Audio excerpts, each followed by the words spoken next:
Hello बच्चों, good morning. आज फिर हम आप लोगों के बीच हाजिर हैं। आज हम अगला क्वेश्चन पढ़ेंगे। कौन सा है? क्वेश्चन नंबर 35 है। सोडियम के कितने ग्राम में परमाणुओं की संख्या वही होगी जो कि 6 ग्राम मैग्नीशियम में उपस्थित है। क्वेश्चन नंबर 35 है कि सोडियम के कितने ग्राम में परमाणुओं की संख्या वही होगी जो कि 6 ग्राम मैग्नीशियम में उपस्थित है। देखिए, इसका अर्थ यह है कि सोडियम के परमाणुओं की संख्या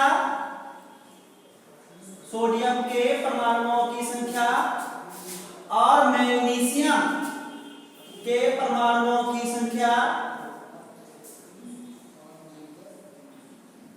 दोनों बराबर दी है, क्योंकि क्वेश्चन में कह रहा है कि सोडियम के कितने ग्राम में परमाणुओं की संख्या वही होगी जो मैग्नीशियम के 6 ग्राम परमाणुओं में उपस्थित है। ठीक, अर्थात सोडियम और मैग्नीशियम के परमाणुओं की संख्या बराबर दी है। और मैग्नीशियम का अनुभाग कितना दिया है, द्रव्यमान कितना दिया है, 6 ग्राम।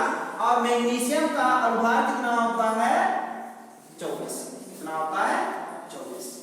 और Na का द्रव्यमान पूछ रहा है, मान लिया x ग्राम है और इसका अनुभाग कितना होता है, 23। कितना होता है, 23। ठीक, तो सबसे पहले क्या करते हैं, हम Na और Mg दोनों के मोलों की संख्या निकाल लेते हैं। तो देखिए, Na के मोलों की संख्या कितनी आ जाएगी? मोलों की संख्या बराबर होता है W/m। W दिया है x और m दिया है 23। इसके बाद Mg के मोलों की संख्या बराबर सूत्र होता है W/m। W है 6 और m है 24। 6 कम 6 24 आ गया 1/4। मोलों की संख्या हमने इसलिए निकाली है क्योंकि परमाणुओं की संख्या बराबर सूत्र होता है मोलों की संख्या गुणे अवोगाद्रो नंबर या अवोगाद्रो संख्या। ठीक, तो देखिए, इसको हम समीकरण नंबर 1 मान लेते हैं। समीकरण नंबर 1। अब देखिए, समीकरण 1 से क्या बनेगा? समीकरण 1 से Na के परमाणुओं की संख्या बराबर क्या होगा, Na के मोलों की संख्या और गुणे एवोगाद्रो संख्या। ठीक, बराबर Mg के परमाणुओं की संख्या बराबर Mg के मोलों की संख्या और गुणे एवोगाद्रो संख्या। एवोगाद्रो संख्या और एवोगाद्रो संख्या कट जाएगा, क्या बन जाएगा? Na के मोलों की संख्या बराबर Mg के मोलों की संख्या। और Na के मोलों की संख्या कितनी है, x/23 बराबर 1/4। और जब गुणा कर लेंगे तो आ जाएगा 4x बराबर 23। x बराबर 23/4। 4 से भाग करते हैं, 4 × 5 = 20, 3 बचा, दशमलव लगा लिया, 30 हो गया। और 4 × 7 = 28, 2 4 × 5 = 20। तो x का मान कितना आ गया, 575 ग्राम। ठीक, तो पूछ रहा था सोडियम के कितने ग्राम में, तो सोडियम के 5.75 ग्राम में सोडियम के परमाणुओं की संख्या और मैग्नीशियम के 6 ग्राम में परमाणुओं की संख्या कैसी होगी, बराबर आएगी। ठीक, इसका अर्थ क्या निकलेगा कि अगर हम सोडियम के इतने ग्राम में परमाणुओं की संख्या निकालें और मैग्नीशियम के इतने ग्राम में परमाणुओं की संख्या निकालें तो कैसी आएंगी, दोनों बराबर आएंगे। सबको समझ में आ गया? नोट कर लीजिए, नोट कर लिया? ठीक, इसके बाद अगला क्वेश्चन है। इसके बाद क्वेश्चन नंबर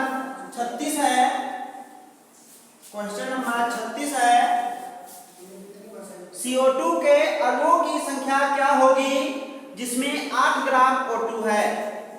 क्वेश्चन नंबर 36 है, CO2 के अणुओं की संख्या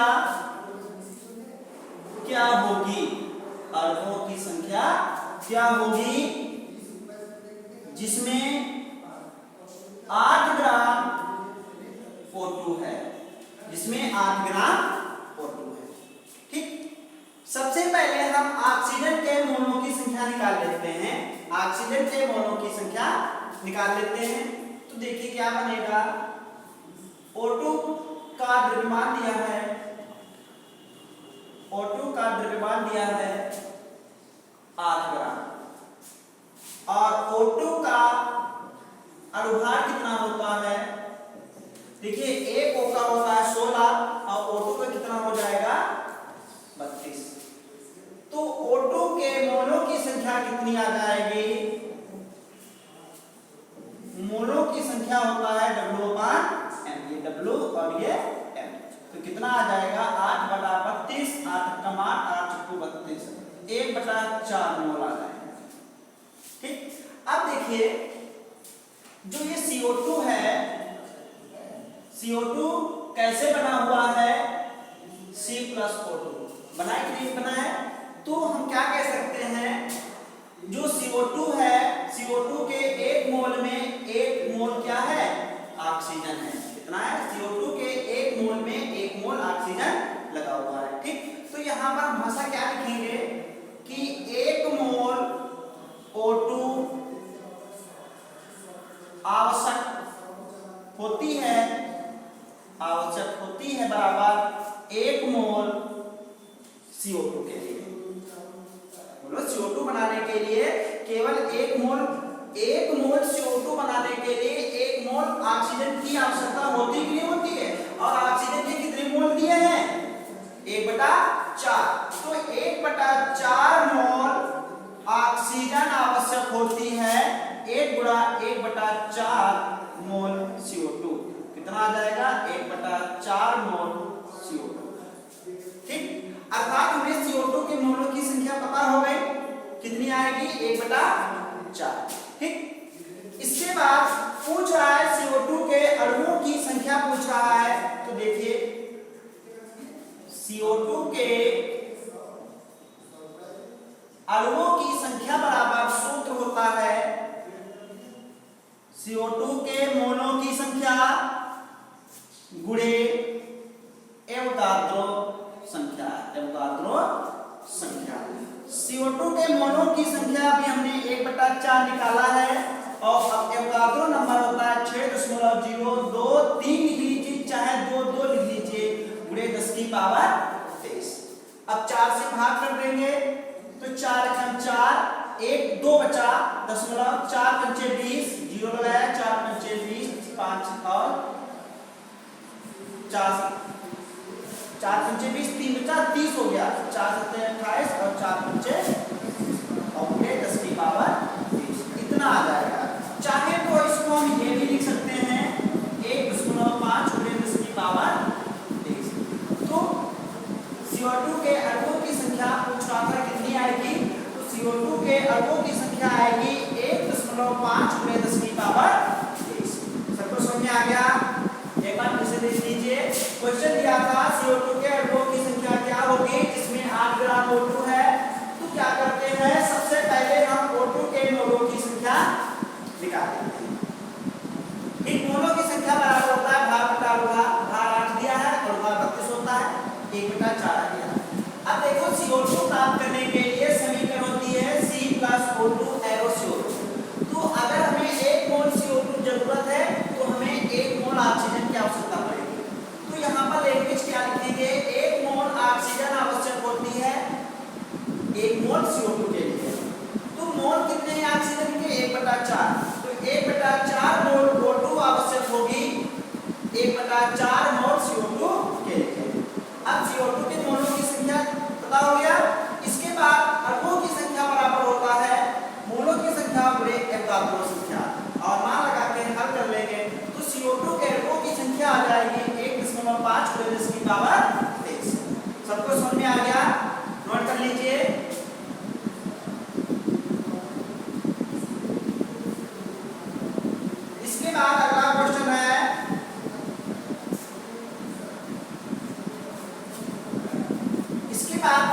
नंबर 37 है। क्वेश्चन नंबर 37 है 22 ग्राम CO2 में उपस्थित ऑक्सीजन परमाणुओं की संख्या वाले कार्बन मोनोऑक्साइड के द्रव्यमान की गणना कीजिए। देखिए क्वेश्चन नंबर 37 है 22 ग्राम CO2 में उपस्थित 22 ग्राम CO2 में उपस्थित ऑक्सीजन परमाणुओं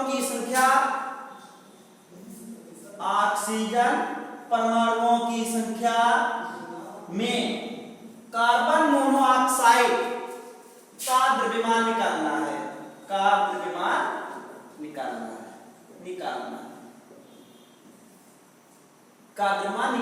निकालिए। ठीक, तो सबसे पहले क्या करते हैं, इसमें क्या कह रहा है कि 22 ग्राम CO2 में उपस्थित ऑक्सीजन परमाणुओं की संख्या। तो सबसे पहले क्या करेंगे, ऑक्सीजन परमाणुओं की संख्या निकालेंगे और ऑक्सीजन परमाणुओं की संख्या निकालने के लिए हमें ऑक्सीजन के मोलों की संख्या आवश्यकता पड़ेगी। तो सबसे पहले हम ऑक्सीजन के मोलों की संख्या निकालेंगे और ऑक्सीजन के मोलों की संख्या निकालने के लिए सबसे पहले CO2 के मोलों की संख्या निकाल लेंगे। ठीक, तो क्या लिखेंगे, CO2 का जो द्रव्यमान है दिया है 22 ग्राम। CO2 का अनुभार कितना होता है, C का होता है 12, 2 और O का होता है 16। तो 12 16 दूनी 32 और 32 12 हो गया 44। तो CO2 का अनुभार होता है 44। तो CO2 के मोलों की संख्या कितनी आ जाएगी, मोलों की संख्या बराबर होता है W/M और W कितना दिया है 22 और M दिया है 44। 22 कम 22 22 गुना 44, तो कितना आ जाएगा 1/2। अब देखिए अभी हमको ऑक्सीजन की मात्रा दी थी तो हमने CO2 के मोल निकाले थे। उल्टा क्वेश्चन है, अब की बार CO2 की मात्रा दी है, O2 के मोल निकालने हैं। समीकरण क्या हो जाएगी, अब की बार उल्टा लिखते हैं।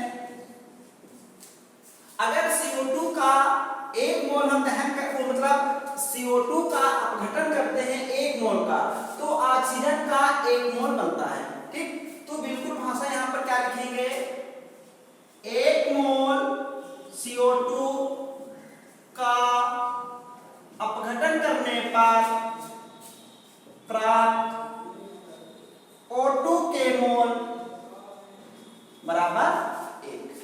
ठीक, और CO2 के मोल कितने हैं 1/2। तो अगर 1/2 मोल CO2 का अपघटन करेंगे तो O2 के कितने मोल प्राप्त होंगे 1/2। ऑक्सीजन के मोलों की संख्या पता हो गई।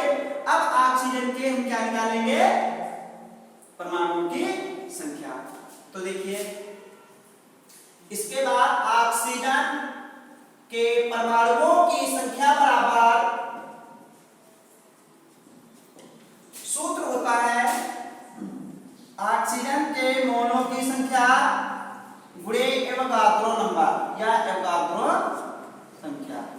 मोलों की संख्या है 1/2, एवोगाद्रो संख्या होती है 6.023 गुणा 10⁻23। यहाँ पर 2-3 इसलिए लिख देते हैं ताकि पावर बिल्कुल सही पता रहे। 10⁻23 होता है। तो O2 के परमाणु की संख्या कितनी आएगी 1/2 गुणे 6.023 गुणे 10⁻23। इसके बाद क्वेश्चन में क्या कह रहा था कि ऑक्सीजन के परमाणुओं की संख्या में इसका द्रव्यमान पूछ रहा है। अर्थात कहने का अर्थ ये है कि ऑक्सीजन के परमाणुओं की संख्या और CO के परमाणुओं की संख्या बराबर दी है, हमें वह द्रव्यमान निकालना है जिसमें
पावर 23।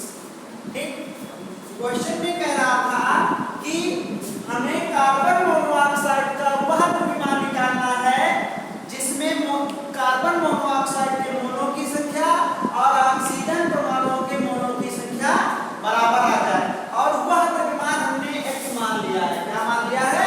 x मान लिया है। अर्थात हम कह सकते हैं ये परमाणुओं की संख्या और ये परमाणुओं की संख्या बराबर है। कैसी है? बराबर है। तो हम लिखेंगे प्रश्न से बन जाएगा 1/2 ये वाली परमाणुओं की संख्या और ये वाली परमाणुओं की संख्या कैसी होगी? बराबर होगी।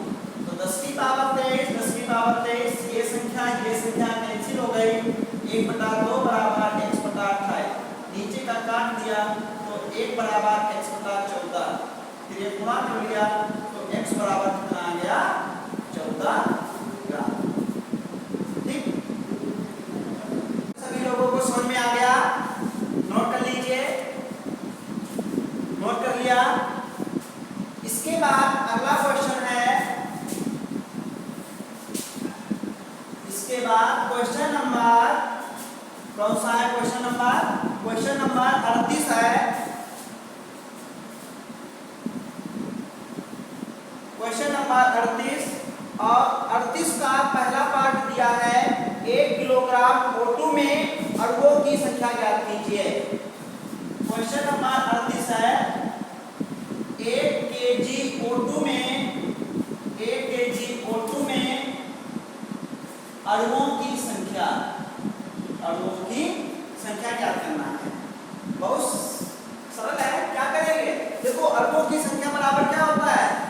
मोनों की संख्या गुणे अवगाद्रो संख्या। ठीक, तो सबसे पहले ऑक्सीजन के मोनों की संख्या निकाल लें। अब मोनों की संख्या बराबर क्या होता है? O2 का द्रव्यमान ग्राम में बटे O2 का अणुभार। तो यहाँ पर देखिए O2 का जो द्रव्यमान दिया वो किलोग्राम में दिया है, तो इसको हम ग्राम में चेंज कर लेते हैं। देखिए O2 का द्रव्यमान दिया हुआ है 1 kg, या इसको हम कह सकते हैं 1000 ग्राम। ठीक, और O2 का अणुभार कितना होता है? 2 × 16 बराबर 32। कितना होता है? 32। इसके बाद O2 के मोनों की संख्या बराबर होता है W/M। W दिया है 1000, M दिया है 32। देखो, पहले हम 8 से काट देते हैं तो क्या बनेगा? 8 × 32, 8 × 8 2 बचा, 20 हो गया, और 8 × 16 4 बचा, और 8 × 40, यही बनेगा। ठीक, कितने मोल आ गए? 125/4। इसके बाद O2 के अणुओं की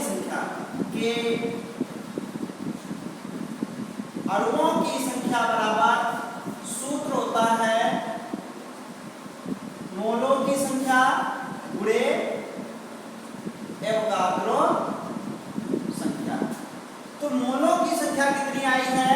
125/4, और एवोगाद्रो संख्या होती है 6.023 × 10 की पावर 23। 6 से 4 से काट देते हैं, 4 × 4 दशमलव लगाया, 4 × 5 20, 0, 4 × 5 20, 4 × 7 28, 4 × 5 20। और जब इनकी हम गुणा करते हैं तब आता है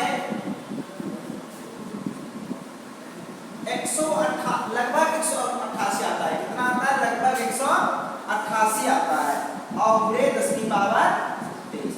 यदि इन दोनों की हम गुणा करेंगे तो लगभग 188 आएगा। अब क्या करते हैं, इसको हम सही से लिख लेंगे। तो देखिए दशमलव को यहाँ पर लगाते हैं तो बन जाएगा 1.88।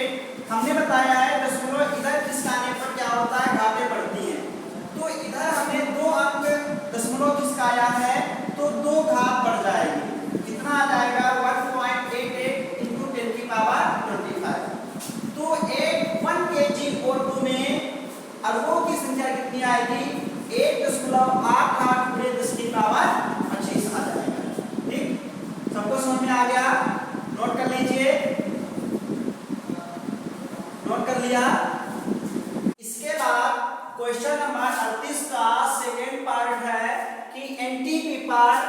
1 डेसीमीटर क्यूब H2 में अणुओं की संख्या निकालनी है। ठीक, तो देखिए जो ये हाइड्रोजन का आयतन डेसीमीटर क्यूब में दिया है, इसको सबसे पहले हम लीटर में चेंज करते हैं। तो देखिए 1 डेसीमीटर क्यूब बराबर 1 लीटर ही होता है। 1 लीटर बोले और चाहे 1 डेसीमीटर क्यूब बोले, बात एक ही है। ठीक, तो हम कह सकते हैं, देखिए तो हम कह सकते हैं 1 मोल H2, 1 मोल H2 का NTP पर आयतन जो होता है वो 22.4 लीटर ही होता है। याद रखना 1 मोल हाइड्रोजन का NTP पर आयतन 22.4 लीटर होता है। NTP पर जरूरी नहीं कि यहाँ पर हाइड्रोजन गैस ही हो, कोई भी गैस हो सकती है। किसी भी गैस का अगर 1 मोल की बात करते हैं तो उसका NTP पर आयतन कितना होता है, 22.4। तो इसको देखिए हम उल्टा करके लिखेंगे कि 22.4 लीटर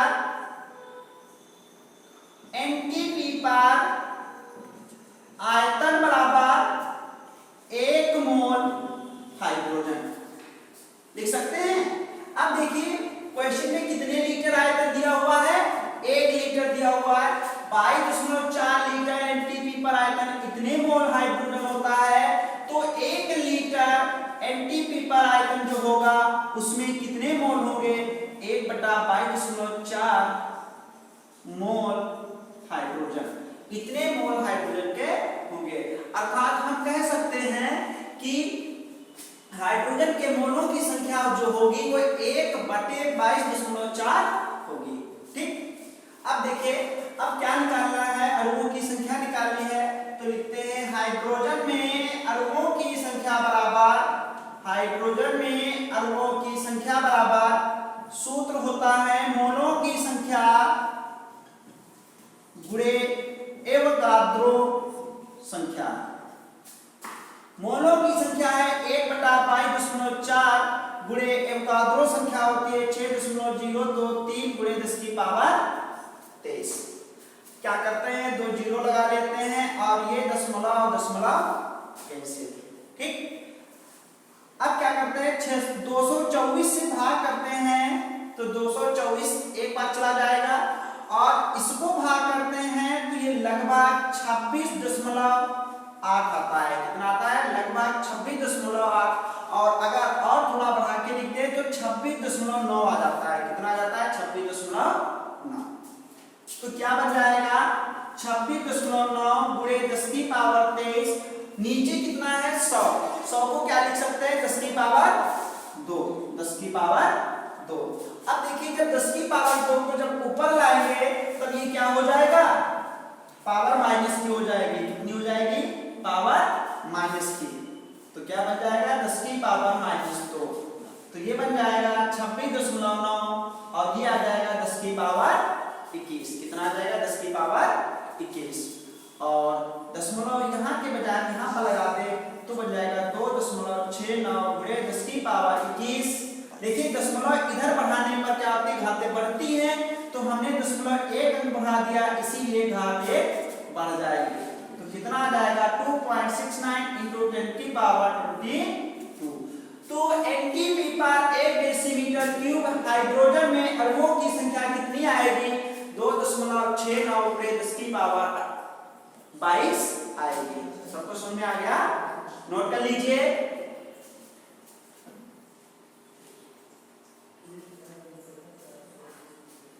इसके बाद अगला क्वेश्चन है, इसके बाद अगला क्वेश्चन है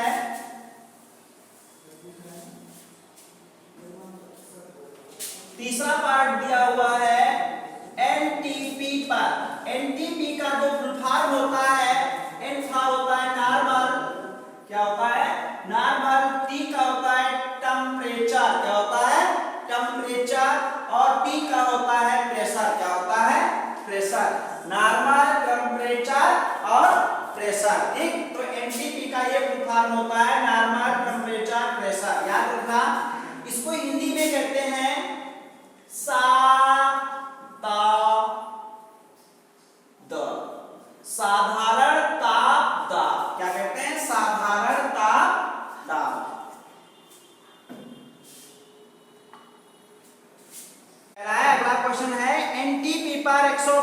घन सेंटीमीटर एनटीपी पर 112 घन सेंटीमीटर हाइड्रोजन में।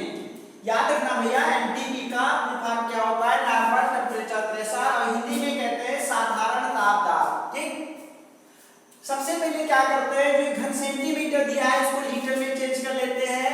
तो देखिए 1 लीटर बराबर होता है 10 की पावर 3 सेंटीमीटर क्यूब। 1 लीटर बराबर होता है 1000 घन सेंटीमीटर। क्या होता है?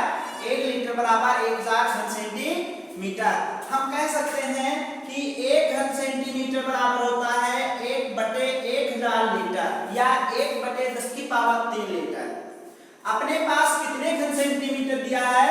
112 दिया हुआ है, तो 112 घन सेंटीमीटर बराबर हो जाएगा 112, और ये ऊपर लाएंगे तो 10 की पावर -3 लीटर। तो 112 घन सेंटीमीटर को जब लीटर में चेंज करेंगे तो आएगा 112 गुणे 10 की पावर -3 लीटर। समझ में आ गया?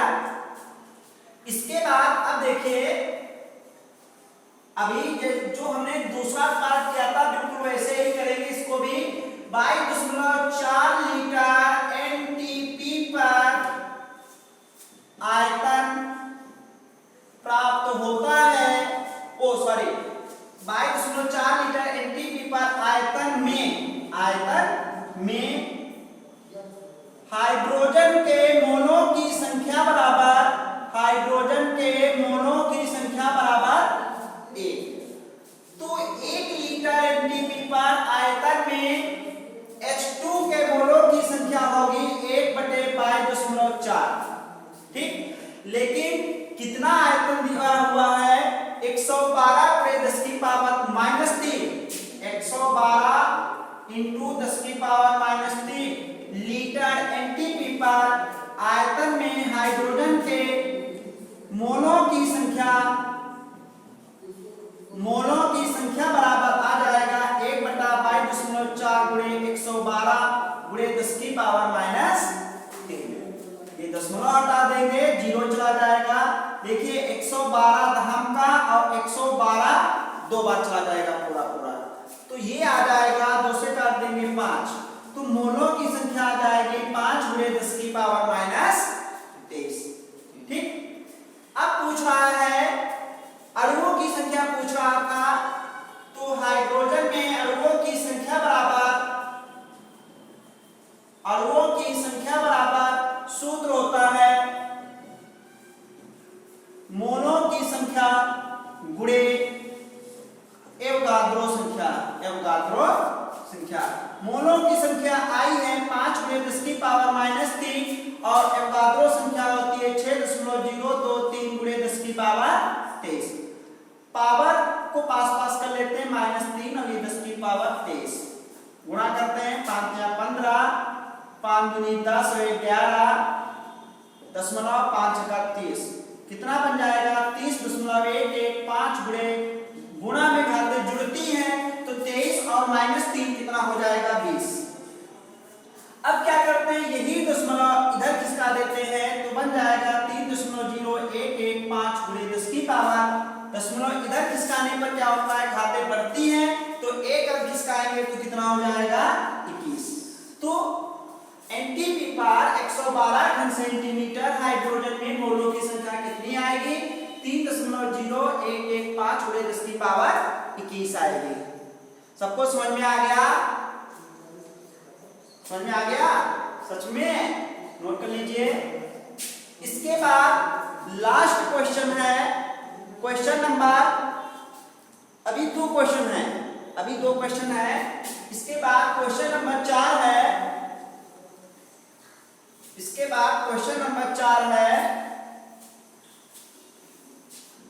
क्वेश्चन नंबर 4 है 0.05 ग्राम भारी जल की बूंद में। क्वेश्चन नंबर 4 है 0.05 ग्राम भारी जल की बूंद में, देखिए ये W दिया हुआ है, W दिया है 0.05 ग्राम, और जो भारी जल की बूंद जो है वो किसकी है? जल की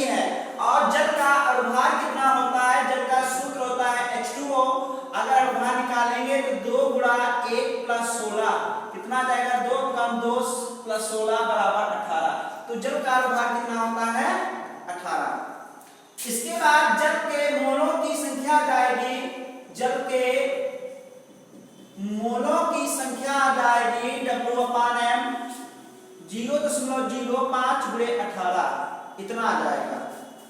ठीक, अब देखिए क्या पूछ रहा है, भारी जल की बूंद में, तो क्या लिखेंगे, भारी जल की बूंद में अणुओं की संख्या बराबर, अणुओं की संख्या बराबर, सूत्र नहीं लिखेंगे, क्या होता है, मोलों की संख्या गुणे एवोगाद्रो संख्या। एवोगाद्रो संख्या कितना होता है, 6.023 गुणे 10 की पावर 23। ठीक, गुणा करते हैं, 5 या 15 और 5 दूनी 10, 10 और 1 11 और 5 छक्का 30, दशमलव 1 2 3 5, यहाँ पे दशमलव और बटे 18 और गुणे 10 की पावर 23। अब देखिए 1 2 3 4 5, दशमलव हम क्या करते हैं, दशमलव यहाँ पे लगाते हैं, 30.115 बटा 18 गुणा 10 की पावर, देखो दशमलव इधर बढ़ाने पर क्या होती है, घातें घटती हैं, तो जब हम 2 अंक दशमलव इधर लाएंगे तो 2 घात कम हो जाएगी, कितना बचेगा, 21, और 18 से जब 30.115 को भाग करेंगे तो लगभग आ जाएगा 1.5, कितना आ जाएगा, 1.5 गुणे 10 की पावर 21, कितना आ जाएगा, 1.5 गुणे 10 की पावर 21। सबको समझ में आ गया, नोट कर लीजिए, नोट कर लिया। इसके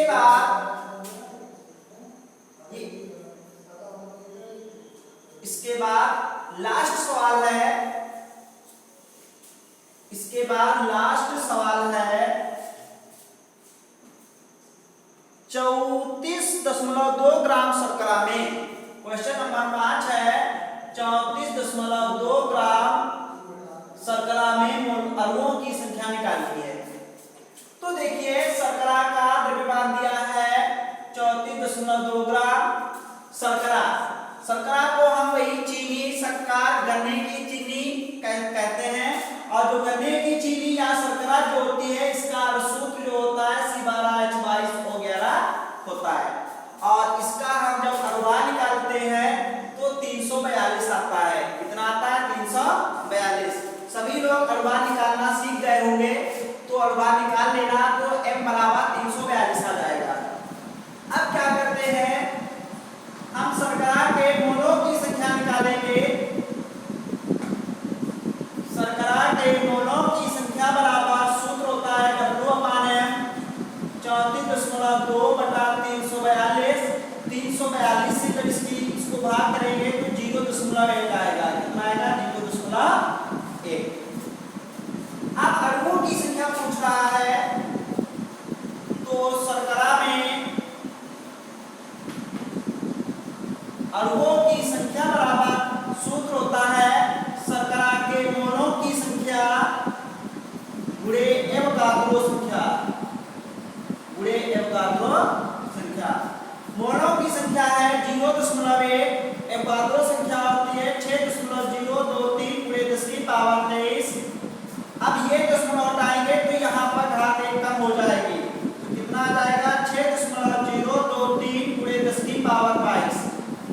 तो 34.2 ग्राम शर्करा में अणुओं की संख्या आ जाएगी 6.023 गुणे 10 की पावर 22। सबको समझ में आ गया, नोट कर लीजिए। सभी लोग इस एक्सरसाइज के क्वेश्चन